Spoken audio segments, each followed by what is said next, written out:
捡起来，又怕暴露了。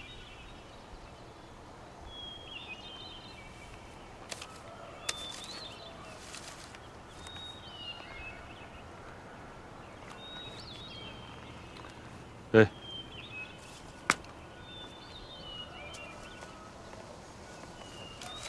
那你吃什么呀？我还有。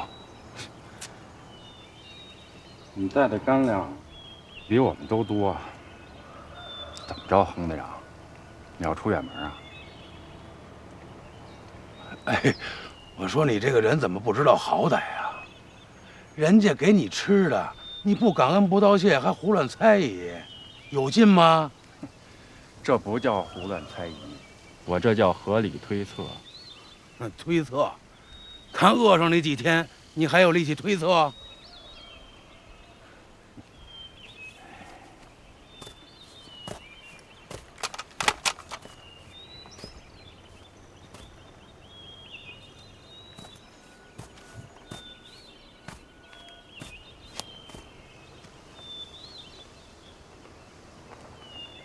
你也怕我跑啊？怕，当然怕了。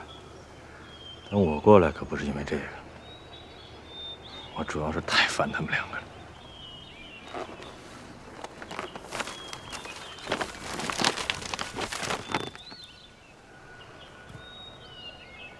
还有几十里，这到明山墙，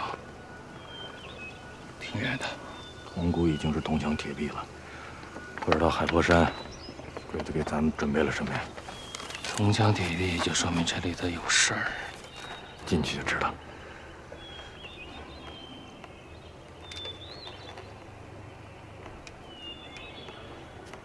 是鬼子的行军道，下山的方向。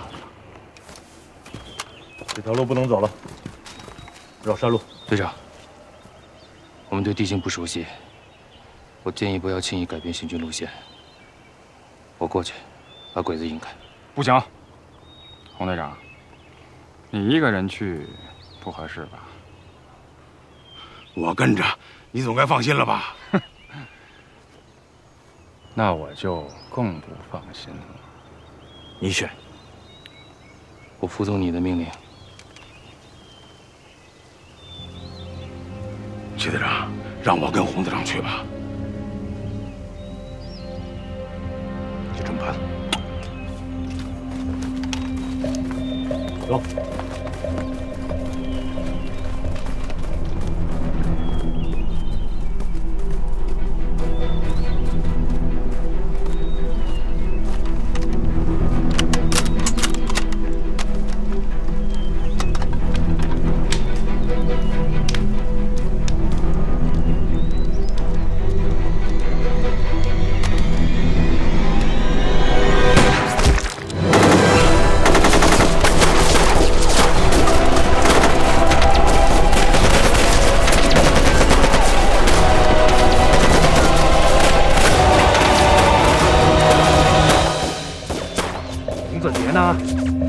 洪子杰呢？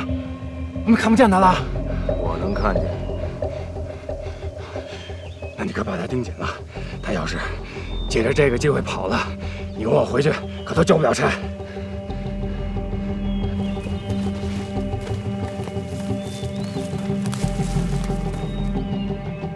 洪队长，我估摸着你肯定明白，顾师长为什么派我来。我看今天这个机会就不错，一会儿借着吸引鬼子，你趁乱就走吧。其他事儿我替你扛着，你就放心吧。盯着，我一个人把鬼子往山坡上引。如果前后的鬼子没有追过来，别着急动手，不能暴露火力，你就等着跟齐队长汇合。明白，你放心吧，我一定把祁连成和孙家岗给挡住。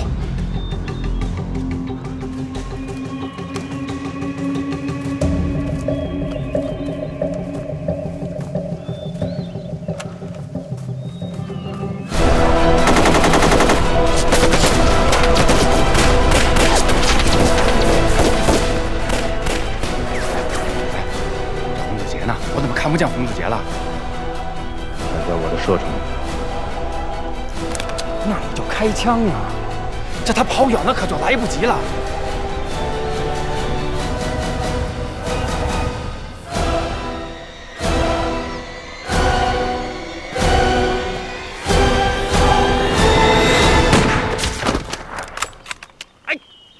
让你打洪子杰，你打什么日本兵啊？啊！我要怎么打，用不着你教我。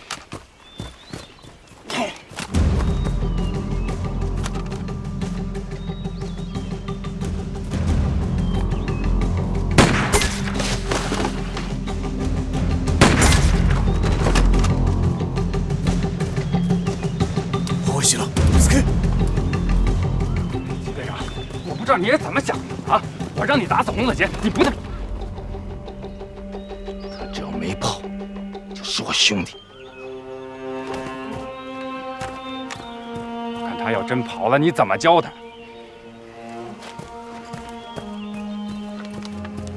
徐队长，阻击咱们的鬼子都被消灭了，咱们也赶紧走吧。走什么？少个人没回来，你不知道吗？人呢？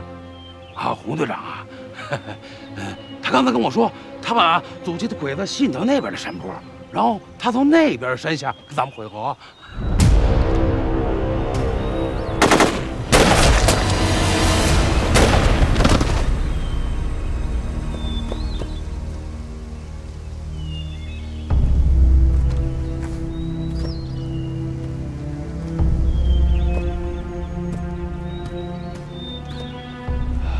站长说4号不能放松警惕，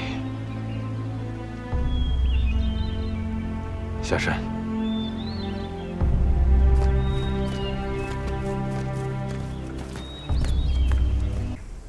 既然大桥有重兵把守，那咱们今晚行动。大民，重新制定炸桥计划。我建议再等一晚上。等什么？重兵把守是突然加上去的，为什么？我们现在没有时间，也没有机会了解清楚。这恰恰说明炸大桥的重要性。我认为这里没有战机。有什么战机啊？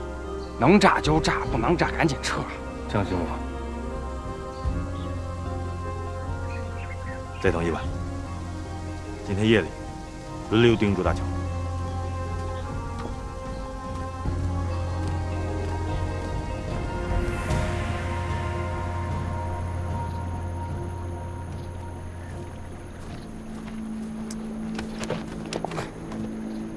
洪队长，就现在这个形势，我不知道你所说的战机它到底在哪儿。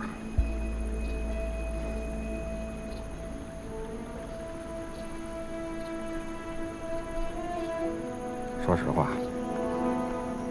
这次参加特战队的行动，我确实看到了你英勇善战、足智多谋的一面。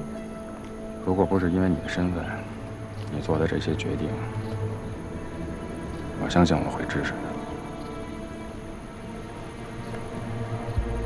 我的身份有什么问题？你是什么身份，你自己心里清楚。不过我要告诉你，不管你耍什么花招，都逃不掉。我要是真想跑，就你还能拦得住我？我不能，但有人能。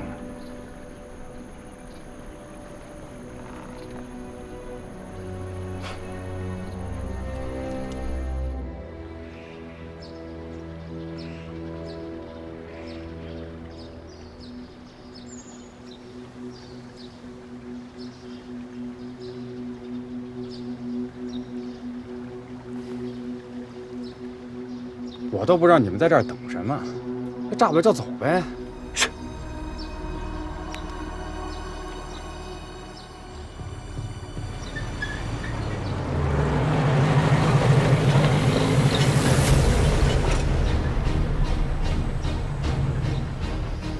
有情况。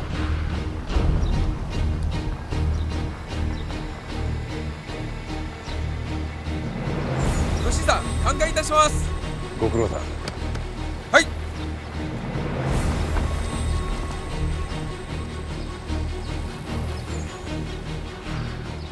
哎，你看那小子，是不是在小龙船暗算我们呢？就是他。要我说，这桥既然有人把守，炸不了就炸不了了。把这小子干了也算没白来。老我上门报仇了。你仔细看他身边那个人。将軍家が現在兵力移動のルートを設計完了しました。防衛施設も急いで建造しております。ミュンシェン橋と他の橋の安全保護に関しても問題ありません。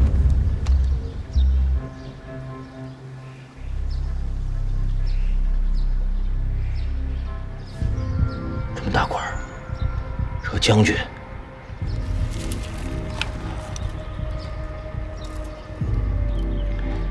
鬼子带德昂部队的将军只有一个吧？你是说56师师团长申请和夫？应该是他，申锦绣的爹。来得好，这回他可是往枪口上撞了。看他撤退的时候就觉得有大任务要来，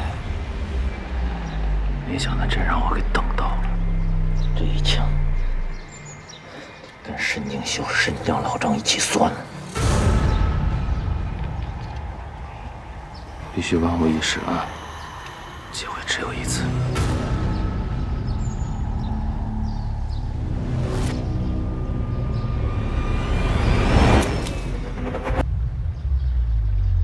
鬼子好像有警觉了。総攻撃は間もなく始まる。決して油断するな。あれに奥一匹通すな。渡辺、もうこの岸辺は早急包囲になりやすい。今すぐ捜査を手配してください。はい、ついてこい。はい。撤，接着。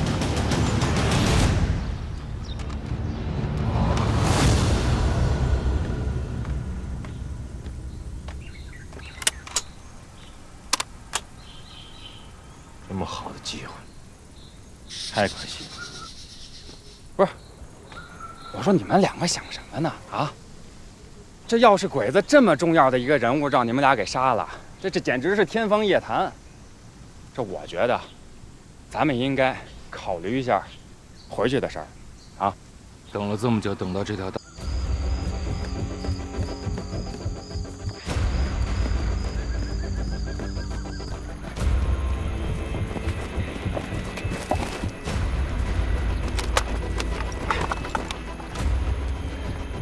申请和夫一走，灵山桥的守备就会松懈。齐队长让我们把灵山桥给炸了。什么时候动手？明天中午动手。不管齐队长和洪队长能不能回来，都要炸。啊！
时间是齐队长定的，不管他们回没回来，到了时间就得炸桥。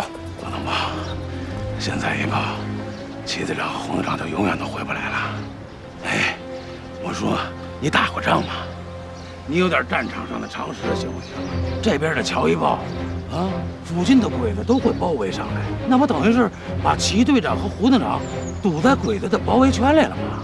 吴大民，我们这也是在执行任务，别婆婆妈妈的。告诉你，这要是出了大事，你负不起这个责任。你少他娘跟我扯淡！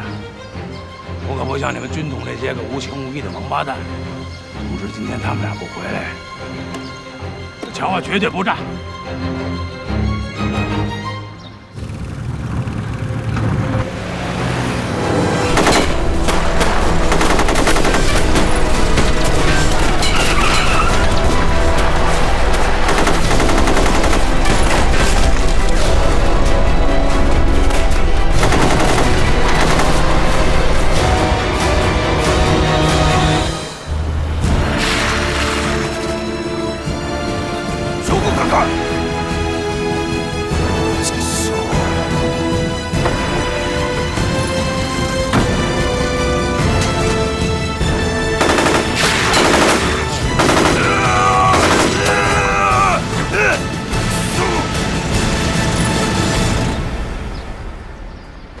大民，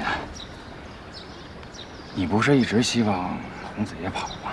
你们师长给你下的任务不就是让你帮他跑吗？你怎么了？你还希望他回来是怎么的？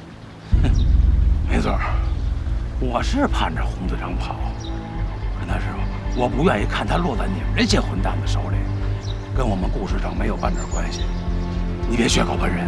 你那个洪子杰，说不定他现在就已经跑了。再说了，大民，咱们现在把桥炸了，他不就可以顺理成章的跑了吗？你放屁！这齐队长、洪队长现在生死未卜，你就想把他们的退路给断了？有我吴德民在，你休想！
仕業だ。怪我はひどい。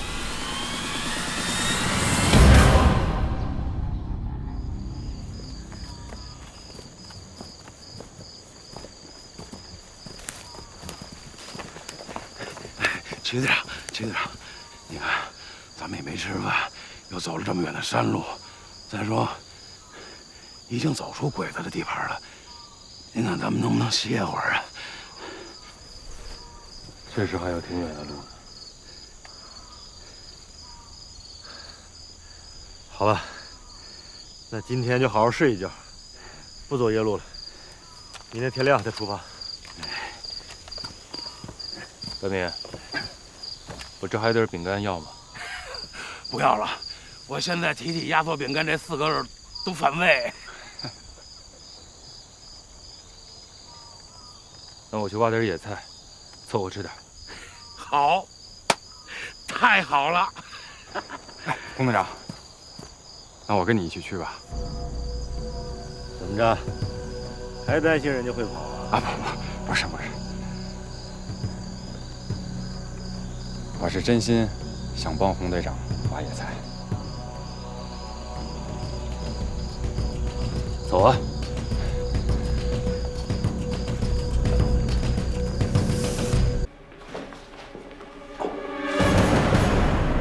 胡长官，刘世飞，为什么不经过我的同意就把洪子杰带到了审讯室？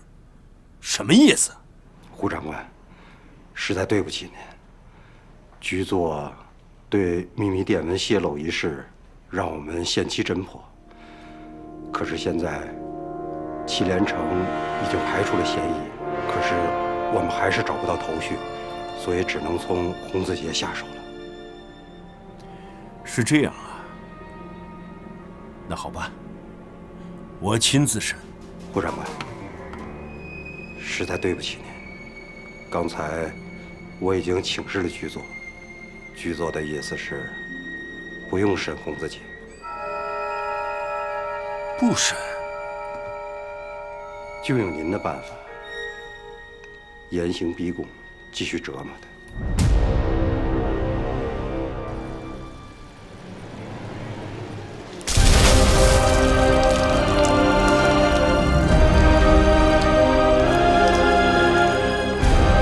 说，谁是你的同党？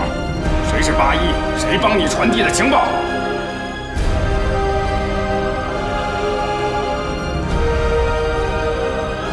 给我继续打！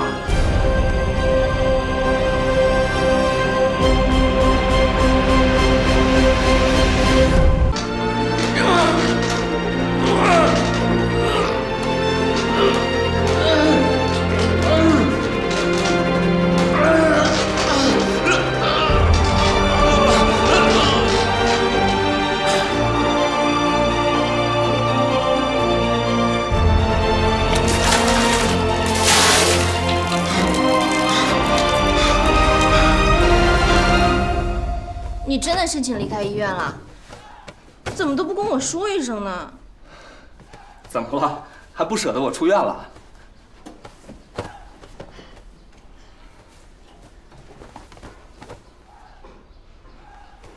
你看你，我这不得出去打鬼子吗？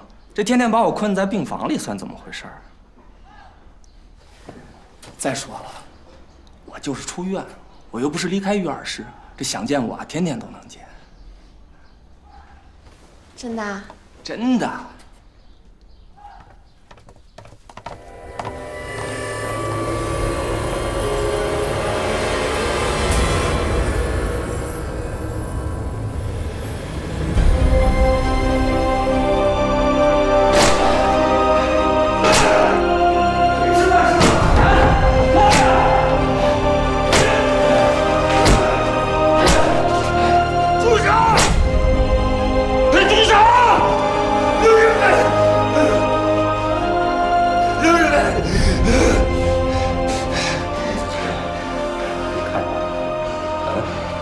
这就是你自己的生死兄弟，你就这么看着他眼睁睁的为了你受罪吗？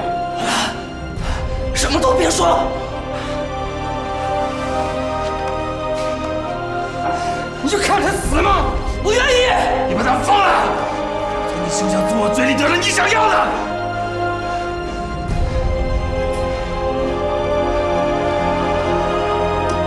好啊，那你先说。你先把人放了，还跟我们谈条件，给我往死里打！等等，不想说的话别说，打两下，扛得住。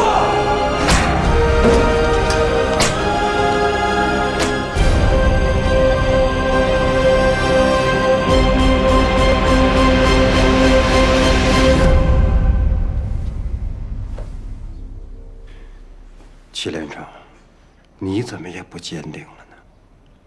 专员，不是祁连成不坚定，是您这件事儿做得太过分了。洪子杰是共产党，您抓他审他，谁也说不出个不字。可是上官宇跟这件事没有关系，您这是为什么呀？怎么就没有关系？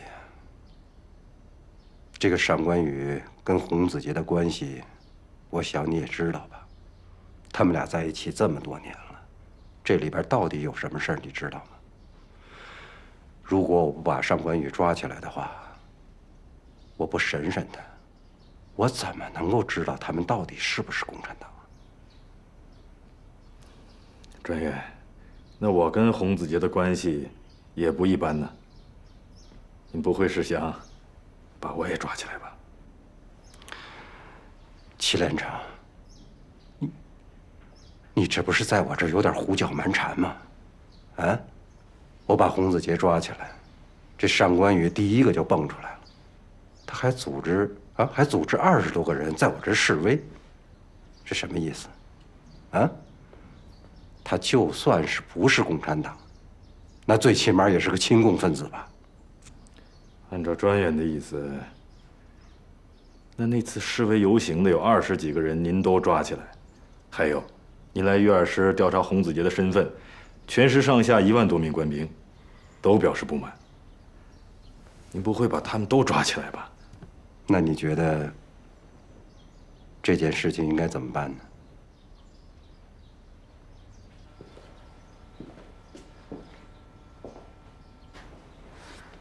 专员，抓上官宇确实是无凭无据，这对您日后审讯洪子杰也会带来诸多不利。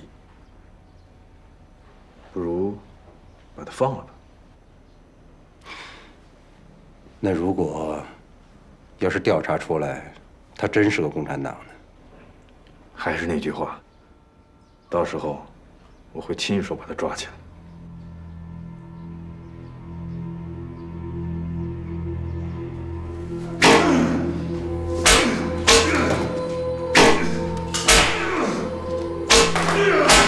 洪队长，如果你想到什么的话，随时都可以开口。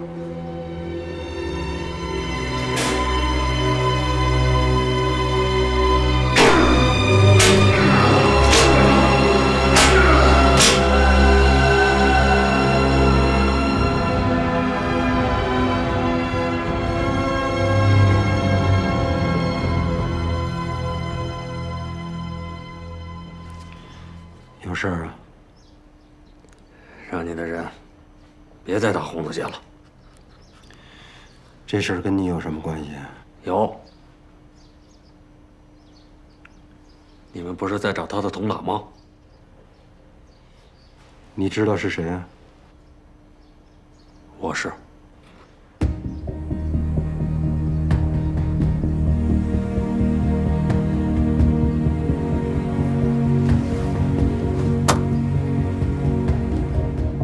现在知道是谁了，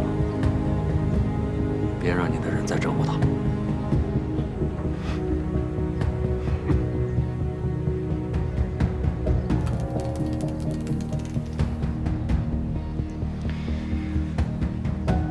来人呐！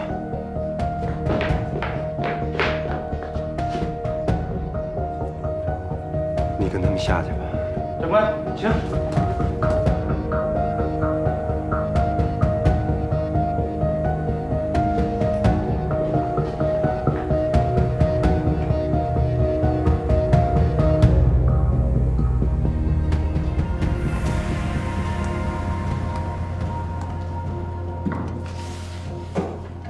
洪子杰，我告诉你好消息，你的同伙已经招供了。你特战队员里面有个叫罗大成的，那是有名的老好人，他现在已经招供了，他就是你的同党，隐藏的太深了。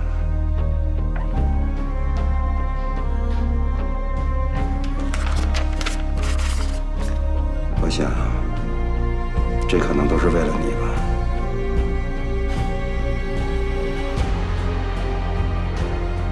不行啊！我当然不行。不过这也挺好，既然他承认了，那就一了百了。明天可能就政府就地正法。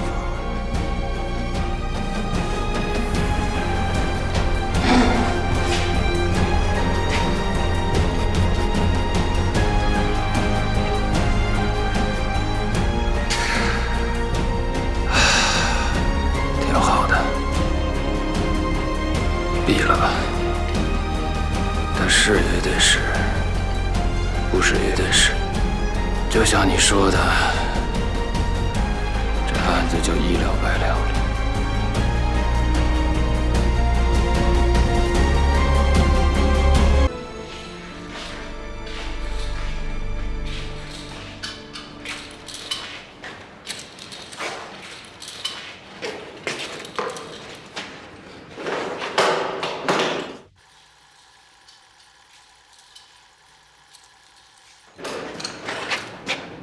我爸爸。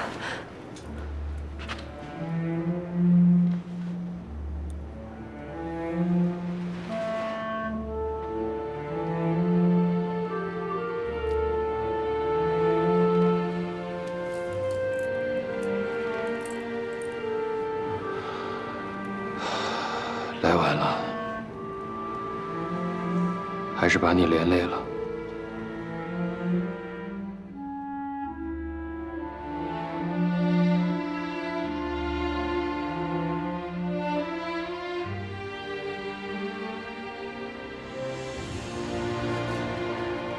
只要能和你在一起，生死已经不重要了。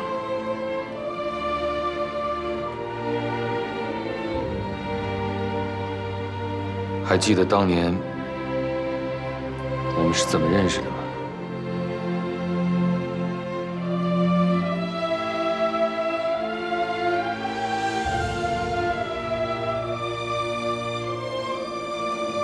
记得，怎么会忘呢？民国25年7月初7那天，同仁书局。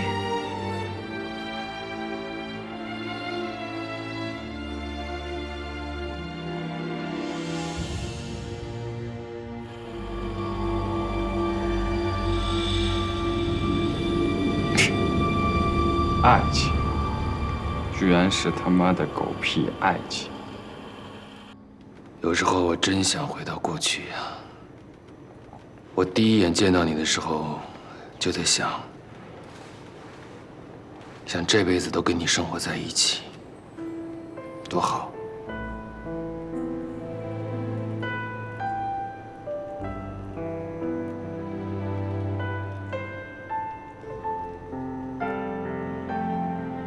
如果你5年前跟我说出这句话，我也会义无反顾地跟你走的。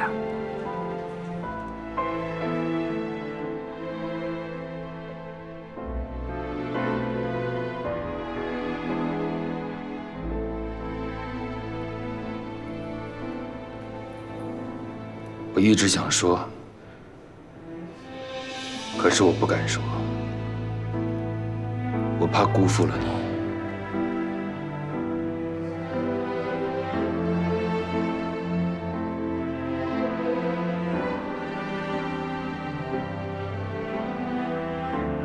谢谢你今天在这儿，把我想听的话都说给我听了。我真的等这些话等了好久好久。虽然是在这儿听到，但是我一点儿都不后悔。洪子杰，我爱你。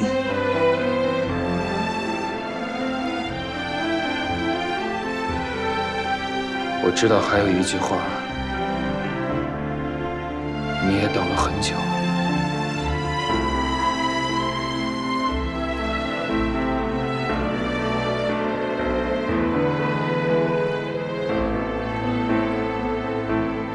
我爱你。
士兵们，没有孙主理的命令，任何人不得进入。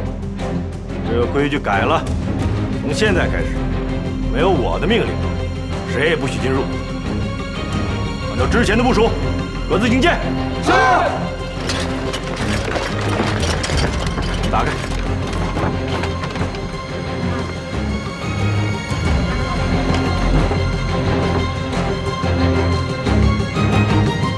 这里的警卫工作由我们祁连长接管了，你出去。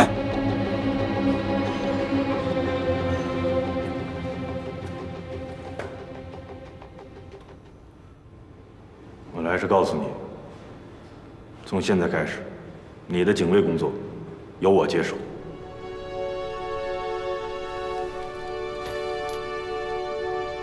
会连累你吗？怎么会呢？没看见吗？你的好兄弟现在升职了。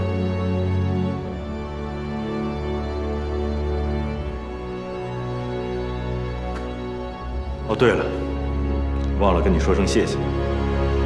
多谢你在刘世飞面前替我作证，不然有可能今天被关在这儿的会有我一个。我希望你别怪我爸爸，他一定是有苦衷的。怎么会呢？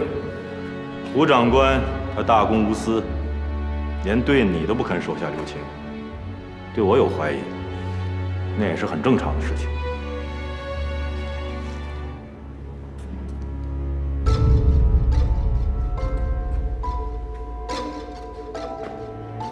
孙家淦，你听好了，我现在通知你2件事情：一，这儿的警卫工作我接手，你的人可以留下，但是必须统一听从我的指挥，否则我会视为抗命，把他们也扔进牢里。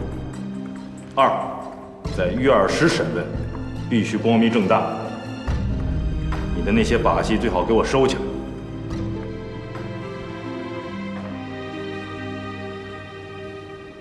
如果有什么需要，记得通知我。是我传递出去的，到时候龙陵游击队的人会自己过来取。这样的话，他根本不会信。我感觉他没有怀疑啊，因为他根本不在乎你说话。他应该已经怀疑到你爸爸了，他是想通过你逼你爸爸自己站出来。那我现在应该怎么做？按照我说的，以后要定是我逼你把情报放到指定地点。那这样的话，刘世飞不就更不会放过你了吗？他根本就没想放过我。你听我说，我的身份已经暴露，即便你冒死替我顶替，也救不了我，懂吗？不行，我爸爸和你，谁都不能有危险。没有别的选择。刘长官要去手胡蕊蕊。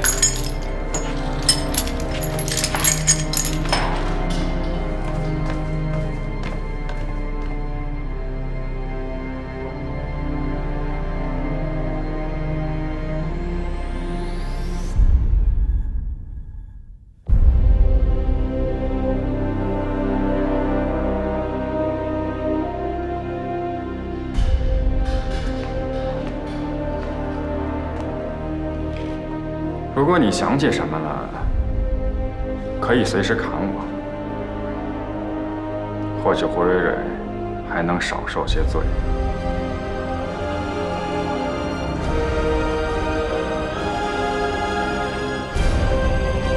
蕊蕊，不用害怕，爸爸在呢。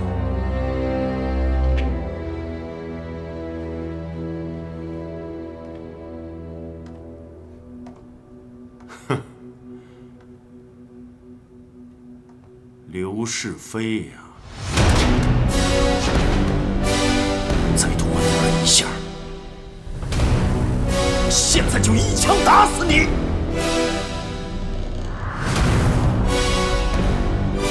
胡长官，你这是要干嘛？吓我！把我女儿放了。放了。胡蕊蕊已经承认，他自己就是共产党，你让我怎么放他呀？你我心知肚明，他说的都是假话。当然，我当然知道他说的是假话了。可是我要让他说，谁才是那个真正我们要找的人。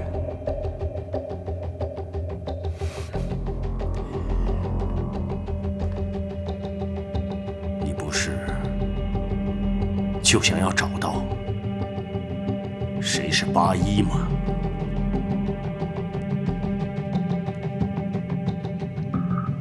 对呀，胡长官，你能告诉我谁是那个八一吗？先把我女儿放了。你告诉我谁是八一，我肯定放了你的女儿，我肯定保证她平安无事。好，我告诉你，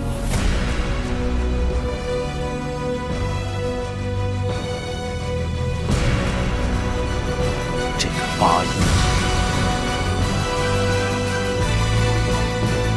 一就是。我就是八一。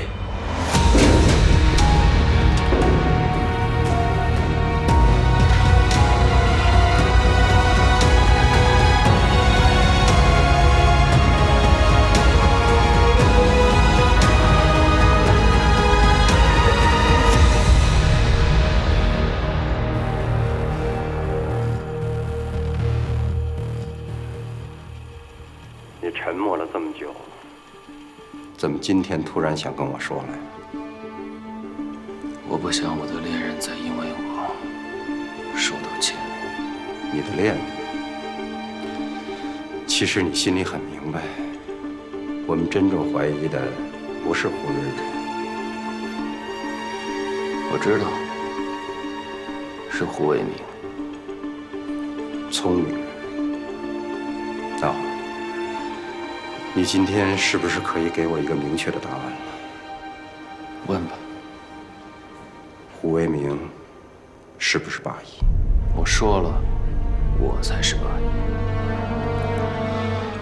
洪子杰，如果我们要再这么聊下去的话，绕来绕去又回到原点了。你想说你是八一，你无非就是想救胡为民和他的女儿胡蕊蕊，这样一举多得呀。我为什么想要救胡为民呢？他是你的上线，不是我的。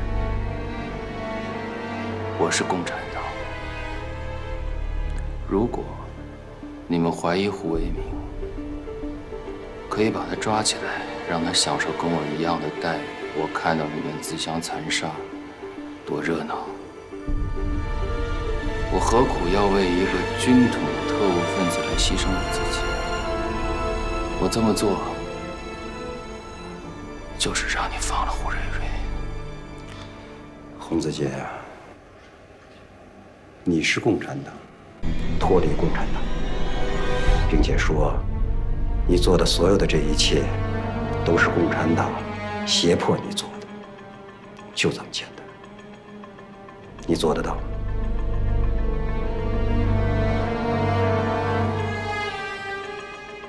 听起来不难。对呀，真的不难。洪子杰，如果你愿意继续效忠党国，依你的能力，今后一定会前途无量。威逼利诱，栽赃陷害，我相信刘专员今后你一定会升更大的官儿，只可惜我看不见了。我只问你一句，洪子杰，你难道真的为了你的信仰，你这个所谓的信仰，丢掉性命？你应该知道，我身上有很多处伤疤。可是你知道哪些是为共产党留下的，而哪些是为国民党留下的。请指教。这些伤疤不属于任何党派，他们都是因为我的信仰指引着我，在战场上出生入死打鬼子留下的。我坚信，只有我的信仰，才能代表4万万同胞的意志和思想。我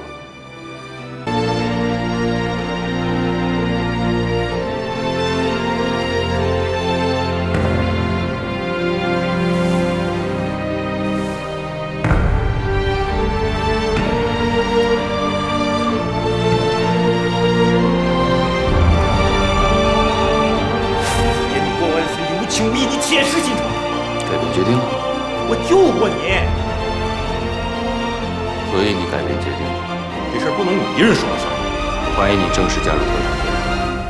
你现在告诉我，你是不是共产党？我们的信仰真的很不一样。信仰不一样，会导致我们从兄弟变成敌人。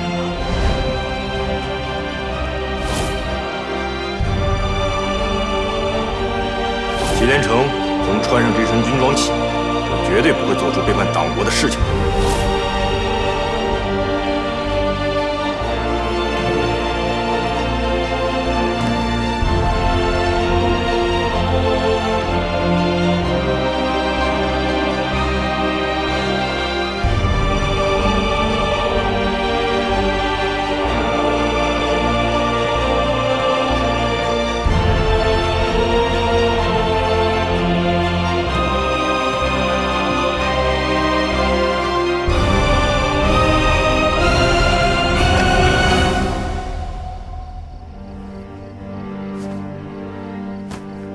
祁营长，两军交战，您这是要上哪儿去？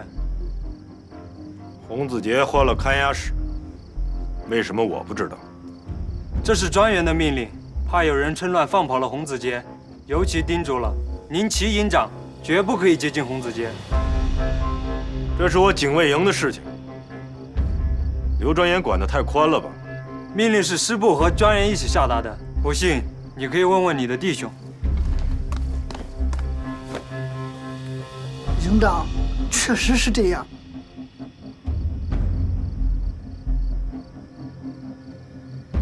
如果我今天一定要见洪子杰呢？看来专员说的没错，你们的祁营长真的已经被赤化了。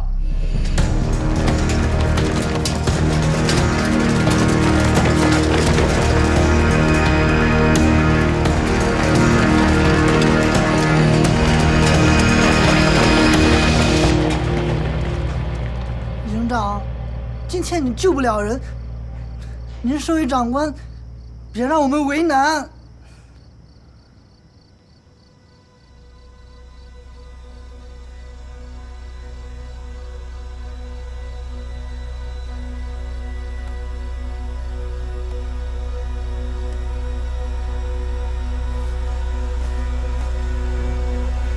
我现在脱了这身军装，从此不再是您的长官了。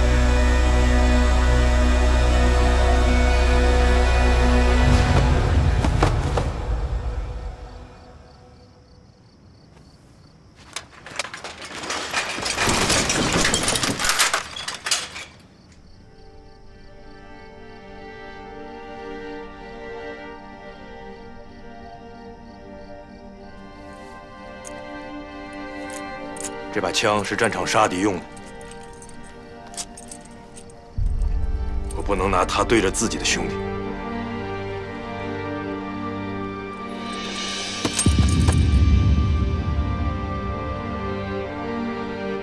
各位兄弟，我不想为难大家，但是里面关着的洪子杰是跟我一起出生入死的兄弟，人我今天一定要救。现在我会往里走，如果当我还是兄弟的话，我希望能给我闪出一条路来。谢谢大家。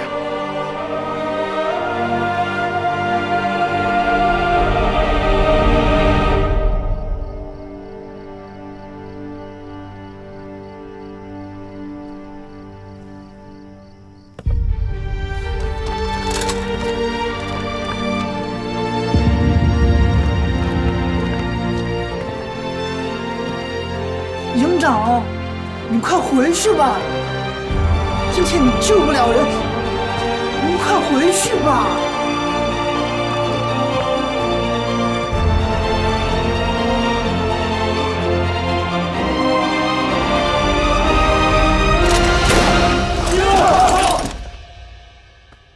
你们两个出去看看。是。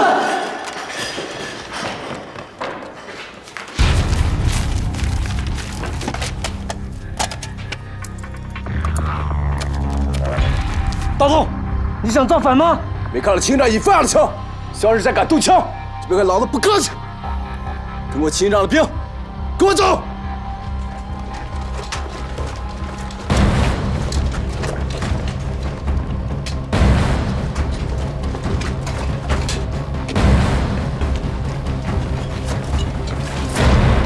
好，就算老子今天不用枪，你也别想活着过去。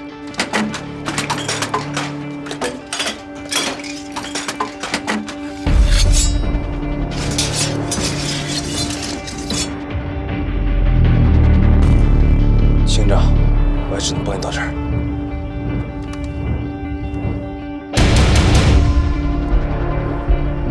谢谢兄弟。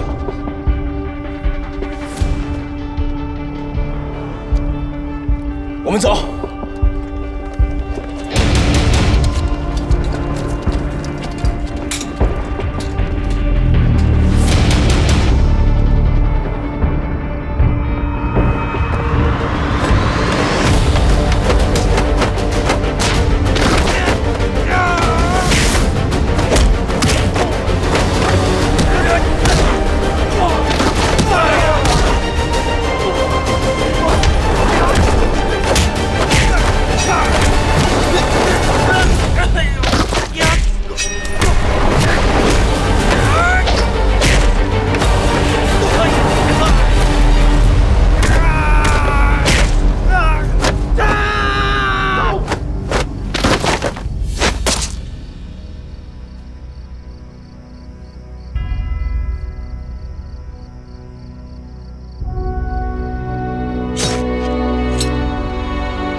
齐营长，在突击连的时候，是您教导我们的，忠诚是军人的第一素养，穿上军装就得效忠党国啊！我脱下这身军装，就已经不是你们的长官了。我记得你，突击连3班的小梁，你做的没错，不需要说对不起。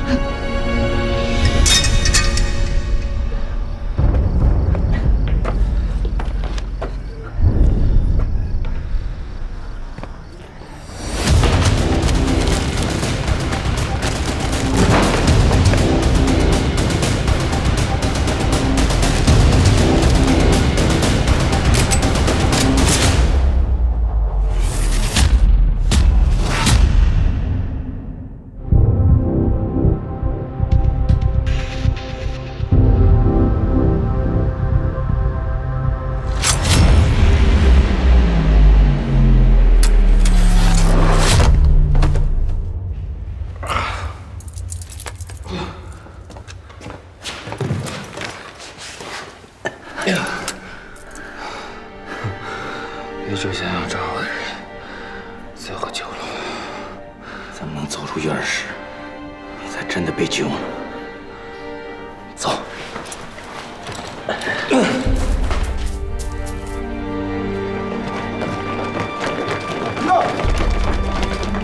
齐副营长、洪队长，我们也是奉命行事。如果再不束手就擒，就别怪兄弟我手下无情。预备！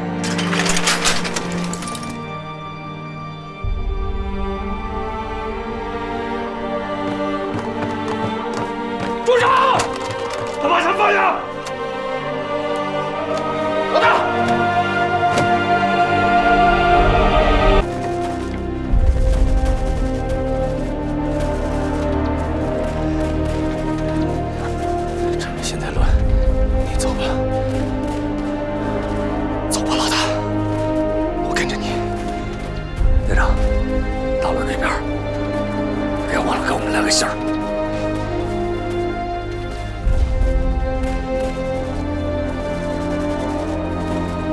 这是龙王山口的方向。对，张建龙团长的阵地。那鬼子的炮兵阵地也在那儿。你们回去。子敬，你再不走就没有机会了。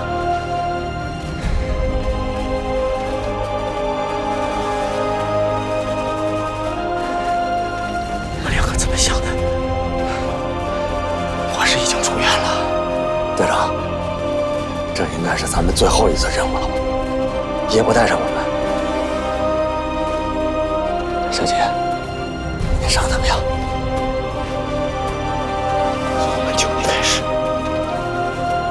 就已经没有退路了。队长，特战队到齐了，下命令了。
备车。是。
了。